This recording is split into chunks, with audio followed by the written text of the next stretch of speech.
কাঁদছেন কেন? মেয়েটা তখন বলেছিলেন, এদিকে আমার দিকে দেখেন, পৃথিবীতে 58টা মুসলিম রাষ্ট্র, কটা?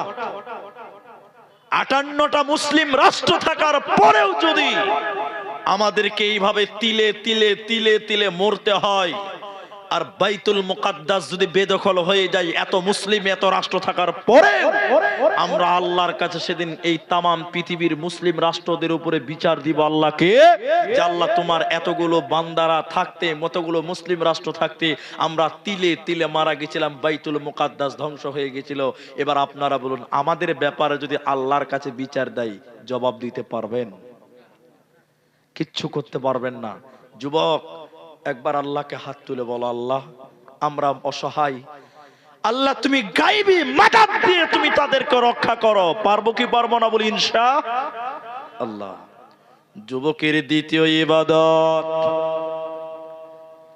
যুবকদের জন্য দ্বিতীয় ইবাদত শুনে নাও।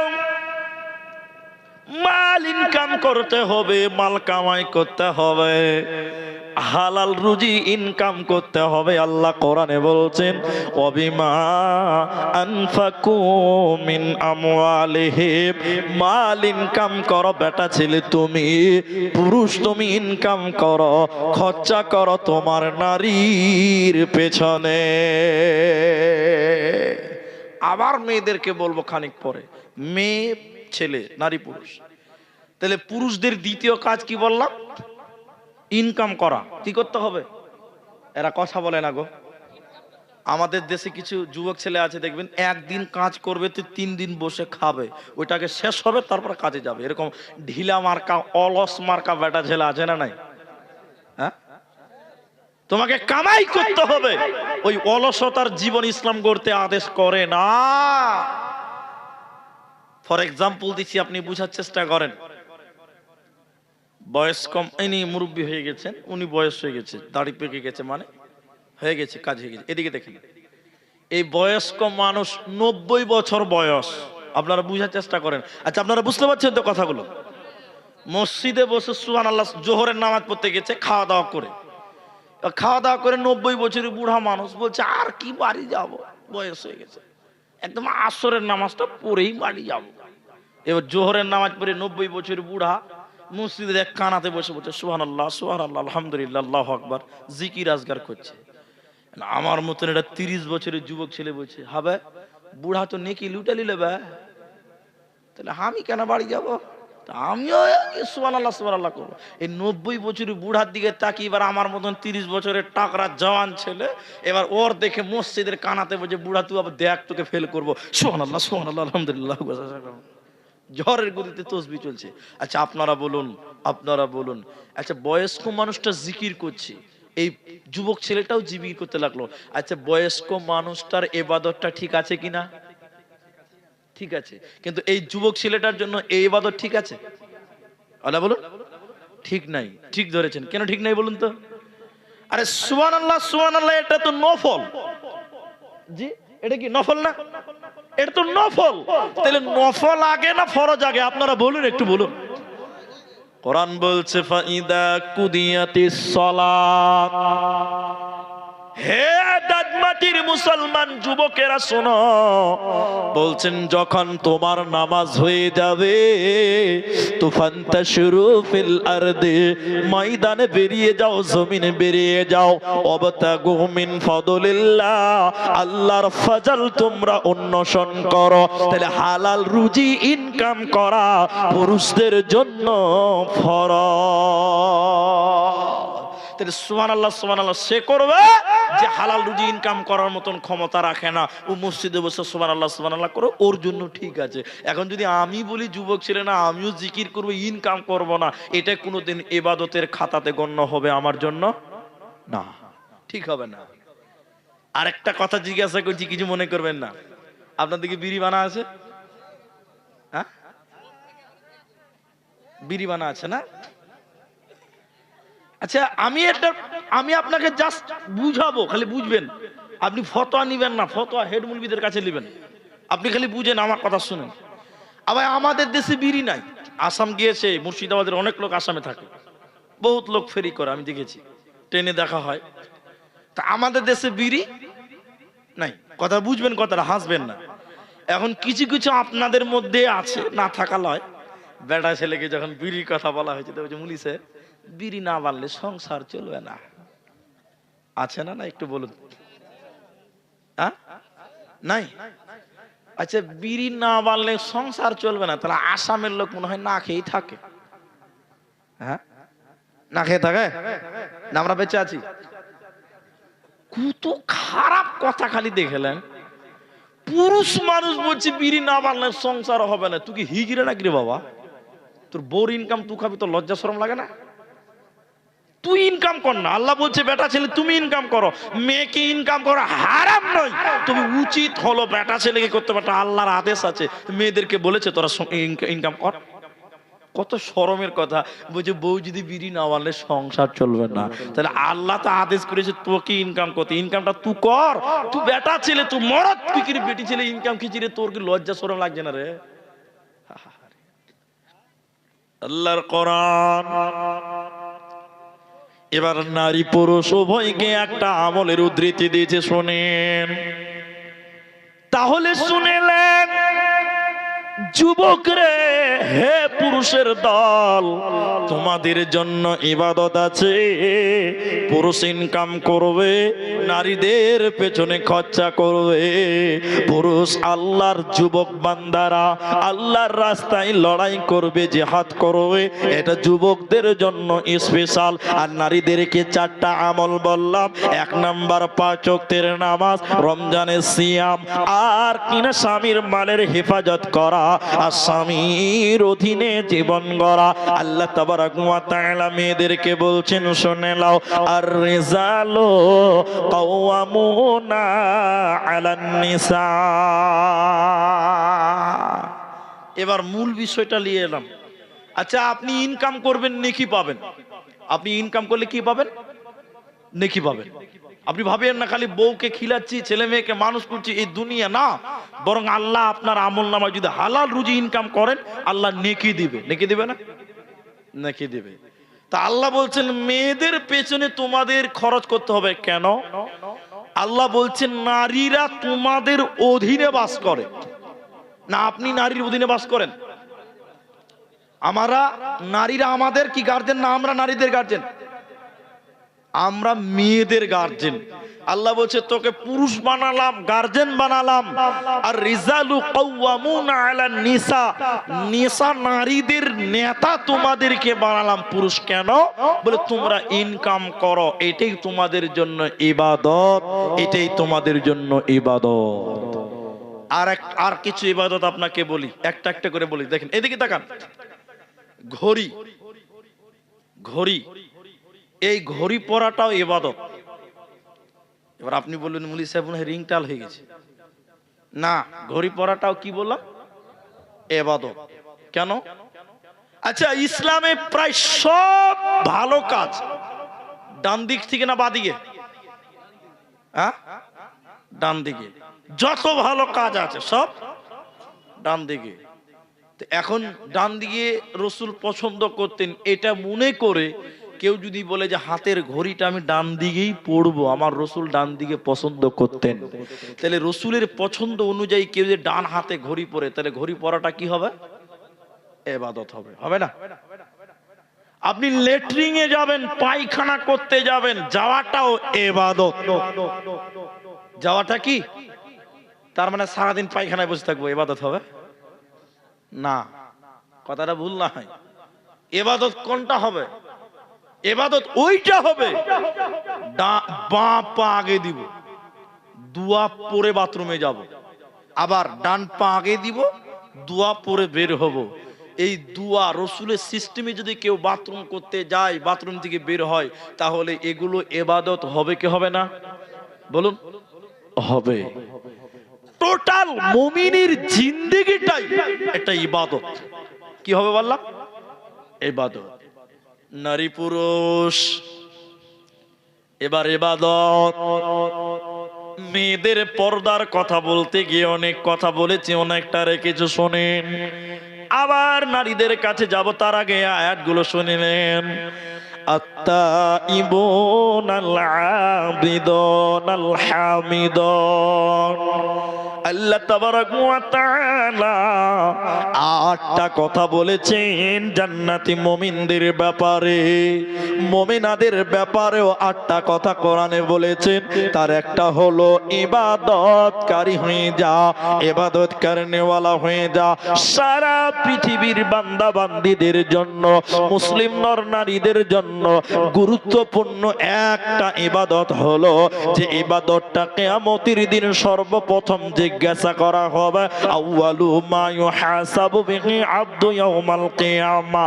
কিয়ামতের দিন সর্বপ্রথম যে ইবাদতের কথাটা জিজ্ঞাসা করা হবে, এত দামি ইবাদত, সেই ইবাদতটার নাম সালাত।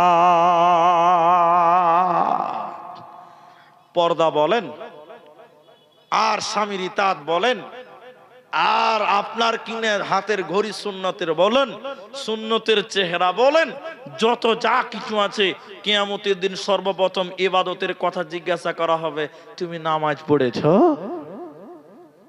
এটা হলো প্রথম কথাটা, ভুল না হয়। এদিকে দেখেন আমার দিকে।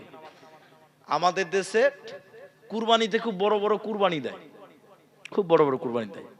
পশ্চিমবঙ্গে আছে সুয়াপুর, কালিয়াচক, কলকাতা, বিরাট বড় বড় কুরবানি দেয়, পত্রিকাতে ছাপানো হয়। কিন্তু খোঁজলে দেখা যাচ্ছে যারা এত বড় কুরবানি দিয়েছে তারা আবার বেনামাজি। হ্যাঁ না বলুন? আপনার দিকে আছে না? এখন আপনাকে বলছি, আল্লাহ রসুল বলছেন যত ইবাদতই করো না কেন হে বান্দা, সর্বপ্রথম ইবাদত তোমার জিজ্ঞাসা করা হবে নামাজ। আল্লাহ বলুন, এই সেলিম, এই সলিমউদ্দিন, নামাজ পড়েছো? আপনি কুরবানি দিয়েছেন তো? আল্লাহ বলবেন, বুঝতে পারে না, নামাজ পড়েছো? তখন আল্লাহ, নামাজটা খানিক পড়ে লাও, আমি বড় কুরবানি দিয়েছি, ওইটাকে হিসাবটা লাও। চলবে? বলুন যে আল্লাহ বিরাট দুম্বা কুরবানি দিয়েছিলাম, আল্লাহ নামাজটা খানিক পড়ে লাও, আগে আমি নামাজ পড়েছি না, ওটা হবে পরে, আমি কুরবানি দিয়েছি ওইটা আগে নিয়ে এলে তারপরে নামাজটা দেখছি। চলবে? চলবে না ভাইরা আমার। তাহলে প্রথম ইবাদত হলো তোমার, সব ইবাদত টিকবে, সব ইবাদত কাজে লাগবে যদি তোমার সালাত ঠিক থাকে। আর যদি সালাত ঠিক না থাকে তাহলে কোনো ইবাদত করে আর কোনো লাভ হবে না। এজন্য তুমি ইবাদত করো, সর্বপ্রথম নামাজি হয়ে যাও। আর যখন তুমি নামাজের ইবাদতটা ধরে নিবে, ডান দিক বাঁ দিক যত গুনাহ আছে ওই গুনাহগুলো মিটে যাবে, ইবাদতে পরিপূর্ণ রাস্তা ক্লিয়ার হয়ে যাবে, তোমার দ্বারা কোনো গুনাহ হবে না। এবার মেয়েদেরকে আরেকটা হাদিস শোনেন। আমিও জানি রে বাবা, মসজিদের জালসা, বসেন আপনারা নড়ছেন কিনা? ভাই আপনি একাই দাঁড়িয়ে আছেন গো, আল্লাহ। পেপারের লোক আছে, কেউ ছবি তুলে ছাপো কালকে, দাঁতমাটি জালসা তো ওই একাই বসেছিল, কত যুদ্ধ চালাচ্ছে একা। যে মুলবি সাহেব তুমি যতই বলো, যে শোনা যাচ্ছে না? আল্লাহু আকবার। না বাপজির বয়স হয়ে গেছে তো নাও শুনতে পারে। তো শোনেন, মায়েদেরকে শোনাই এই হাদিসটা শুনেন, যে তারপরে আপনাদের মূল উদ্দেশ্য যেটা সেদিকে আপনাদের নিয়ে যাব। আপনার ধৈর্য ধরেন, আপনারা ধৈর্য ধরবেন তো আমি সাহস পাবো। আর আপনারা যদি নড়চড় করেন, গুজুর গুজুর করেন, তাহলে আমি সাহস পাবো না। তো শুনেলেন, আল্লাহ তাবারাক ওয়া তাআলা মেয়েদের কথা বলতে গিয়ে বললেন, হে পৃথিবীর নারীরা শুনে নাও, অকরনা ফি বুয়ুতিকুন্না ওয়ালা তাবাররাজনা তাবাররুজাল জাহিলিয়াতিল উলা। আল্লাহর আদেশ, আল্লাহর আদেশ। মা বোন আমার এই কথাগুলো শুনেলেন, ছোট ভাইয়ের কথাটা শুনেলেন। আল্লাহ তাবারাক ওয়া তাআলা বলেন, হে মেয়েরা, জাহিলি যুগের মেয়েদের মতন তোমরা রাস্তাঘাটে চলাচল করিও না। জাহিলি যুগের মেয়ে কারা? যারা ওই রকম করে চলবে তারা তো কোনোদিন ইবাদতকারিনী বলে গণ্য হবে না। শোনেন, আল্লাহ তাবারাক ওয়া তাআলা মেয়েদের গুরুত্বপূর্ণ ইবাদতের কথা বলতে গিয়ে বললেন, ওয়াকুল্লিল মুমিনাতি ইয়াগজুজুনা মিন আবসারিহিন্না ওয়া ইয়াহফাজনা ফুরুজাহুন্না। মাবন আল্লাহ তাবারাক ওয়া তাআলা বললেন, হে পৃথিবীর মেয়েরা তোমরা শোনো, আমি আল্লাহ তোমাদের আদেশ করলাম তোমরা তোমাদের নজরকে নত করো, দৃষ্টিকে নত করো, তোমাদের নজরকে নিচু করো। এটা আমি আল্লাহ পর্দার আদেশ করতে গিয়ে প্রথমে আল্লাহ বলছেন তোমরা তোমাদের দৃষ্টিকে নত করো, নজরকে নত করে না। মেয়েদেরকে আল্লাহ আদেশ করছেন পর্দার কথা বলতে গিয়ে বলছে তোরা নিচু কর নজরকে। আচ্ছা তাহলে বেটা ছেলেকে নজর নিচু করতে হবে না? এই হাদিসটা শুনেন, এই হাদিসটা শুনেন আপনার ঈমান বাড়বে। আল্লাহর কসম করে বলছি, আল্লাহ রাসূল বলছেন 3 প্রকার চোখ আছে যে চোখগুলো জাহান্নামের আগুনে পুড়বে না। বলুন সুবহানাল্লাহ। এটা সুবহানাল্লাহ বলুন। 3 প্রকার ব্যক্তি এমন আছে যাদের চোখ জাহান্নামের আগুন দেখবে না। আরেকবার বলুন সুবহানাল্লাহ। পুড়বে না শুধু তা নাই, জাহান্নামের আগুন দেখবেই না। 3 জন চোখ, 3 প্রকার চোখ। তার এক চোখ হলো যেই চোখ মেয়ে দেখলে, বেগানা নারী দেখলে নত হয়, নিচু হয়, ওই চোখ আল্লাহর জাহান্নাম দেখবে না, জাহান্নামের আগুন পুড়বে না। বলুন সুবহানাল্লাহ। এখন বলুন আমাদের চোখ মেয়েদের দেখলে নিচু হয় না, পাওয়ার বেড়ে যায়? কিছু কিছু বুড়া আছে চশমা পরে আছে, চশমা একটু টেরা করে দেখছেন, কি বদমাইশি চলছে। আল্লাহর নবী নিজের জামাই আলীকে বলছেন, এই আল্লাহ রাসূল বলছেন আলী, আপনাকে বলছি শুনেন, আল্লাহ রাসূল বলছেন নজর নিচু করো, লা তুদবি ইন নাজারা, আয় আলী তুমি বিঙ্গ মেয়ের দিকে তাকায়ও না, ফা ইন্না লাকাল উলা, বিনা ইচ্ছাকৃত ভাবে, মানে অনিচ্ছাকৃত মেয়েদের দিকে দেখলে কোনো গুনাহ হবে না। তাহলে রাস্তাতে জালসা আসলে মেয়েদের দেখতে পাওয়া যাবে না? তাহলে বেটা ছেলেটি কানা হবে নাকি? না, একবার দেখা যাবে। কবার? একবার দেখে লেছেন রাস্তাতে কোনো গুনাহ হবে না, চোখটা নিচু করে নিতে হবে। কোন এক জালসাতে বলেছি ভাই একবার দেখা যাবে ভাই, দ্বিতীয়বার দেখলে পাপ হবে। কয়েকটা ওই যে কোহলি মার্কা দাড়ি আর ওই একদম ফুটপাত মাত্রা একদম চুলের ডিজাইন করেছে, ওইরকম বেটা ছেলে বলছে মুলি সাহেব একবার দেখা যাবে। বলে হ্যাঁ। কই তাহলে 10 মিনিট ভইরা একবার দেখবো। আল্লাহর নবী বললেন আলী ভিঙ্গ মেয়ের দিকে তাকায়ও না, নজরটা নিচু করে নাও। যে চোখ নারী দেখলে নিচু হবে ওই চোখ জাহান্নামের আগুনে জ্বলবে না। শুনলেন যে আয়াতটা বলছিলাম, তাহলে পুরুষ তুমি নারী দেখলে চোখ নিচু করো, আর নারীদেরকে বললেন ওয়াকুল্লিল মুমিনাতি ইয়াগদুজনা মিন আবসারিহিন্না, হে মেয়ের দল তোমরা তোমাদের নজরকে নিচু করো, দৃষ্টিকে নিচু করো। কেন কেন? ওয়াহফাজনা ফুরুজাহুন্না, আর তোমরা তোমাদের শরঙ্গায়ের হিফাজত করো। মেয়েদের পর্দার কথা বলতে গিয়ে এগুলো কথা বলছে আল্লাহ। এখন আয়াতের শুরু বলেনি আল্লাহ যে কি করে কার সঙ্গে পর্দা করতে হবে, এটা খানি পরে বলছে। তার আগে আল্লাহ সিস্টেমটা চালু করছে, দেখেন কেমন করে। আপনাদের এখানে কোন স্টেশন আছে? স্টেশন ও ভগবানগোলা স্টেশন না? আচ্ছা ভগবানগোলা, লালবাগ, এই যে স্টেশন গুলো, ছোট স্টেশন একটা ধরেলেন লালবাগ, বুঝাবার জন্য বলছি। তো এই স্টেশনে কিন্তু ভাই বড় ট্রেন দাঁড়াবে না। দাঁড়াবে? দাঁড়াবে না। তো এখন স্টেশন মাস্টার যদি স্টেশনে লাল সিগন্যাল দিয়ে দেয় তাহলে কি দাঁড়াবে কি দাঁড়াবে না? দাঁড়াবে। শুধু বড় ট্রেন মানে বন্দে ভারতকেও দাঁড়াতে হবে লাল সিগন্যাল দিয়ে, দাঁড়াবে না? লাল সংকেত মানে কি? বিপদ, দাঁড়াতে হবে, স্টেশন দাঁড়িয়ে থেকে যাবে। আর যদি স্টেশন ঢোকার মুখে সবুজ দিয়ে দেয়, স্টেশনের পরেও সবুজ দেয়, ট্রেন দাঁড়াবে না, সা করে বেরিয়ে যাবে। কথা বুঝতে পারছেন? একদম সব ক্লিয়ার। আল্লাহ মেয়েদেরকে বললেন লাল সিগন্যাল দাও। কথা বুঝেন? হে পৃথিবীর মেয়েরা তোমরা যখন রাস্তাঘাটে ছেলেদের দেখবে, পরপুরুষকে দেখবে, খবরদার সবুজ সিগন্যাল দেবে না, তাহলে তোমার কাছে আসবে। কেমন আছে জি বিহার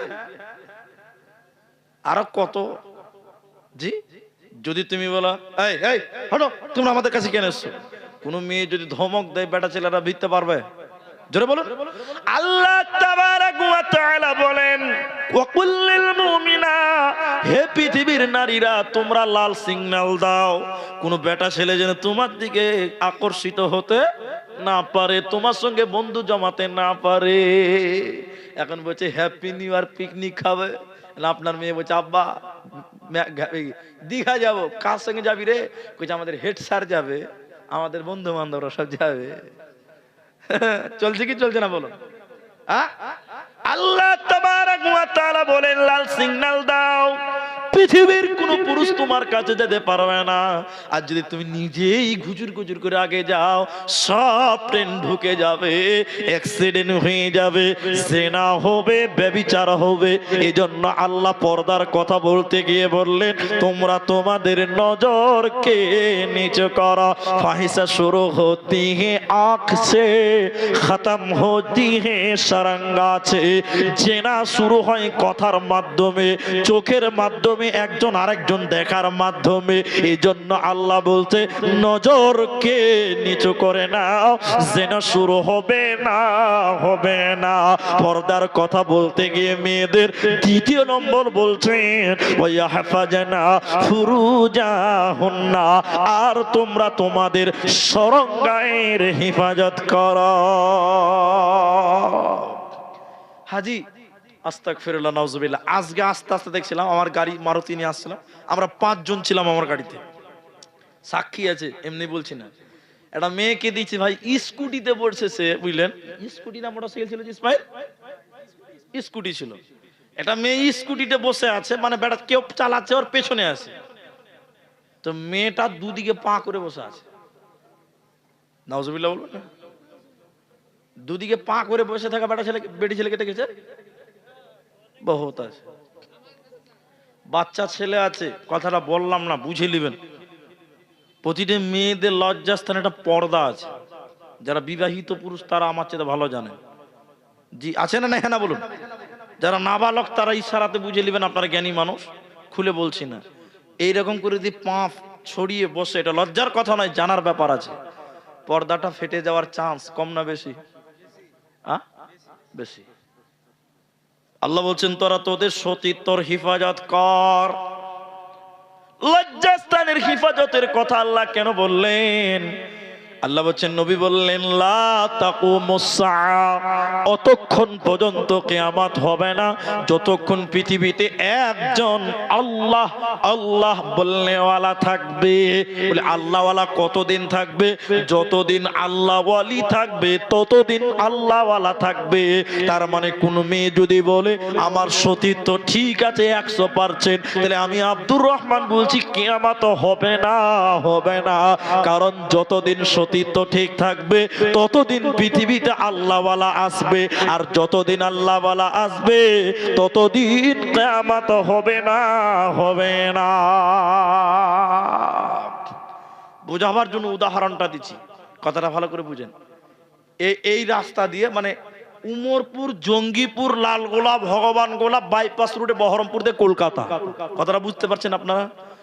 আমি আসছিলাম, মনে করলেন মসজিদে কাবা, মানে কেবলা, আমাদের ওখানকার ইমাম, হারামাইনের ইমাম ডক্টর আব্দুর রহমান আস-সুদাইস, শুনেছেন তো তার তেলাওয়াত?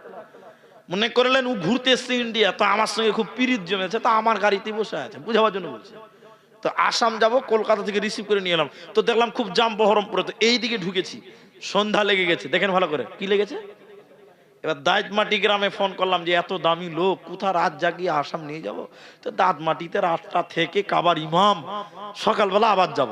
এবার এই গ্রামের ছেলেদেরকে ফোন করলাম, ভাই আমি আব্দুর রহমান। বলছি হ্যাঁ মৌলানা বলেন কি ব্যাপার, হঠাৎ করে ফোন? বলছে আমার সঙ্গে কাবা শরীফের ইমাম আছে আব্দুর রহমান আস-সুদাইস, তো ভাবছি তোমাদের গ্রামে রাতটা থেকে সকালবেলা আমরা রাস্তা ছাড়বো, তো তোমরা কি বলছো আসবো?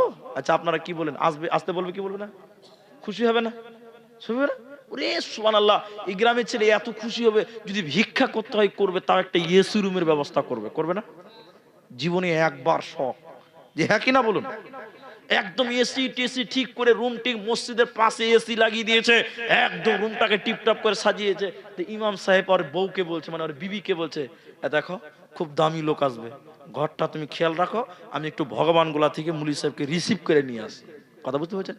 এবার এই ইমাম সাহেব ঘরটা সাজিয়ে দিয়ে ওর বউকে স্ত্রীকে দেখতে বলেছে, হেফাজত করতে বলে ও স্ট্যান্ডে গেছে ওই ভগবান গোলা, আমাদের রিসিভ করে নিয়ে এসে, কাবার ইমাম এসে সব খুশি, এসে ঘরটা খুলে দেখছে যে ওর স্ত্রী কি করবে, ঘরটা হেফাজত কি করবে, 10টা ছাগল আর 5টা ভেড়া বেনে রেখে দিয়েছে।